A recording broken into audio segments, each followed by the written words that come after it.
తెలంగాణ ప్రజలను వంచడమే ముఖ్య గ్యారెంటీగా కాంగ్రెస్ ప్రభుత్వం పరిపాలన సాగిస్తోంది అన్నారు ఎంపీ లక్ష్మణ్.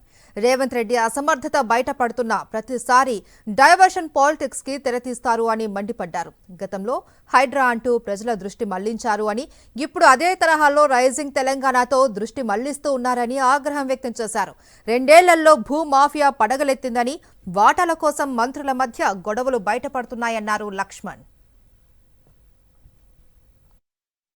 6 గ్యారెంటీలు ఒక్క గ్యారెంటీ కూడా అమలు చేయకపోవడమే ఇది సోనియా గాంధీ, రాహుల్ గాంధీ గ్యారెంటీగా ఇవాళ ప్రజలు భావిస్తూ ఉన్నారు.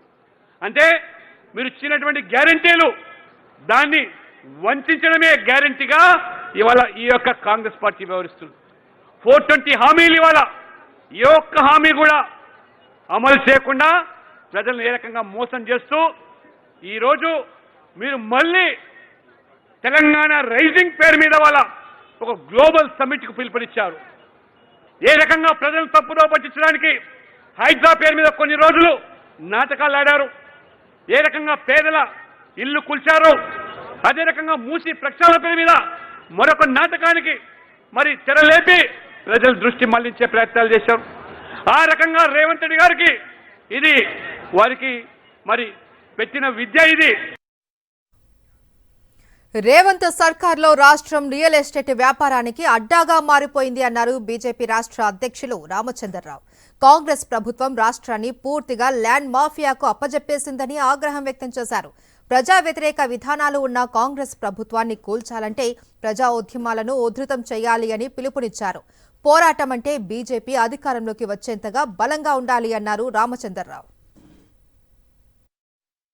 గతంలో సీఎం అండ్ సన్స్ ఉంటుండే, ఈ సీఎం అండ్ సన్స్ పోయింది, ఇప్పుడు సీఎంస్ అండ్ బ్రదర్స్ వచ్చేసింది. గతంలో చెప్పాను, కాంగ్రెస్ ప్రభుత్వం కమిషన్ల ప్రభుత్వం, కాంగ్రెస్ ప్రభుత్వం కాంట్రాక్టర్స్ ప్రభుత్వం, కాంగ్రెస్ ప్రభుత్వం కాంట్రాక్ట్స్ ప్రభుత్వం. తెలంగాణ రైజింగ్ అంటున్నారు. What is Telangana rising? ఇంతకుముందు లక్ష్మణ్ గారు చెప్పారు Telangana shrinking, but BJP rising in Telangana అనే విషయాన్ని మనం గుర్తుపెట్టుకోవాలి మిత్రులారా. ప్రజాస్వామ్యం అంటే ప్రజలకు స్వేచ్ఛ ఇవ్వాలి, కానీ మీ యొక్క ప్రభుత్వంలో స్వేచ్ఛ లేదు. మాట్లాడితే హౌస్ అరెస్టు, మాట్లాడితే జైల్లో. నిజంగా ఈ యొక్క ప్రభుత్వానికి మనం బుద్ధి చెప్పాలంటే మిత్రులారా, మనం ఈ తెలంగాణలో ఉద్యమం బదులాసి పెట్టాల్సి ఉంది. ఈ ఒక్కరోజు మహాధారణతో మనం ఈ ప్రభుత్వాన్ని మనం దింపలేము. ఈ యొక్క ఉద్యమం రానున్న 3 సంవత్సరాలు ప్రజా వ్యతిరేకమైనటువంటి కాంగ్రెస్ ప్రభుత్వం పోరాడదాం.